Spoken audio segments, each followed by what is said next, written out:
All right, so I'm Mike Davis. I'm Cayuga Nation Turtle Clan. I've lived on Six Nations my entire life, and yeah, I'm an avid dispensary cannabis, you know what I mean, advocate for First Nations rights. I believe it's a medicine, and we all have the right, to sell or trade this to boost our economy. So. Can you Yeah. tell me a bit about the protests that happened today outside of the Six Nations Police Department? Yeah, so basically what happened today was you seen the community just standing up and saying enough is enough. That was basically the whole slogan behind today was, there was so much abuse and threats and assaults that have gone on in this community for almost 30 years now, for the entirety of this police program. So what you seen today was all these community members coming out and just saying, and telling their stories of what happened to them and their family. I know I was there, and I told, what happened to me and my family and my friends, and how we were traumatized and assaulted and threatened by the Six Nations police. So it's not just one family or two families or three families.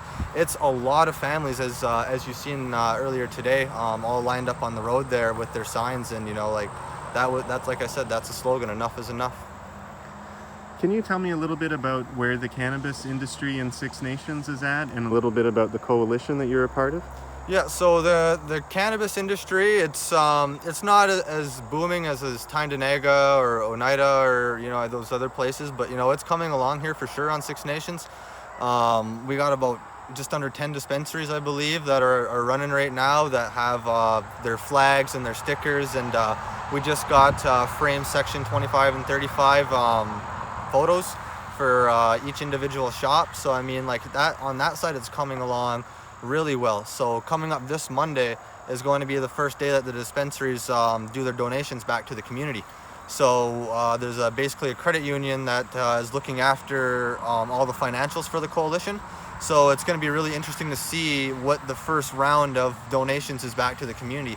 And that's going to be all transparent, and that's what I love about the coalition, and that's why I support it so much, is because there's no hidden numbers or dollars or anything like that. Everything is open, transparent. You can see where your money is going towards, how it's helping your community, and that's what we want. That's all we wanted from the start. You know what I mean? It ups the health and safety side. You know what I mean? At the end of the interim period, we're required to get our stuff tested for the whole Health Canada, cannabinoid, to make sure there's no mold, pesticides for everybody's health and safety. And we've actually secured the coalition a very cheap testing, but it tests for everything, and we've gotten a tremendous deal on that testing.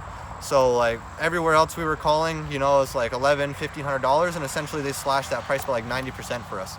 So we're able to provide that affordable testing for our community, for them to say this medicine, it is tested, it is we're fighting for those health and safety standards on the cannabis side. So we're not going to stop that fight. The cannabis has been here a long time, and we'll continue to fight for the medicine. You just had Del Riley, the former head chief of the National Indian Brotherhood, come here and speak to you today. Can you talk about what that was like and what you took from his talk? Oh, that was awesome, and I'm so thankful that he came. Dedicated some time to come and talk to us at the 6x6 site here, and just what he was going through on how it's our right as First Nations, and they're just essentially going to take this away from us unless we stand up, and we got to hold on to these last little bit of rights that we have left, and we got to fight for them. Otherwise, that assimilation practice through the elected band councils is just going to take over. And he talked a lot about what they're allowed to do and how they've been overstepping their boundaries, and that's just that was just the kind of stuff that we needed to hear, because we've known that for a long time, that they're stepping outside their boundaries on what they're supposed to be doing, and the community's speaking out about it, but they're just pushing us aside. So it was awesome to hear from somebody who helped write sections 25 and 35, that from his own words on how they're overstepping their boundaries, and they're out of line. They're seriously out of line. If people want to find out more, or if they want to get involved in the coalition, how can they do that? So there's a website. It's www.snpcc.ca. That's the Six Nations People's Cannabis Coalition. There's also a Facebook page called Six Nations People's Canna Coalition. It's CANNA. So we're on Facebook, and the website's up. So, you know, feel free to visit either one of those and check us out on there. If you have any questions or concerns, anything like that, there's an email. It's info@snpcc.ca. So if you have any questions or concerns, like I said, just email it over to that, and they'll be sure to give you a timely response. All right. Thank you so much for the interview. Yeah, no problem. Thank you.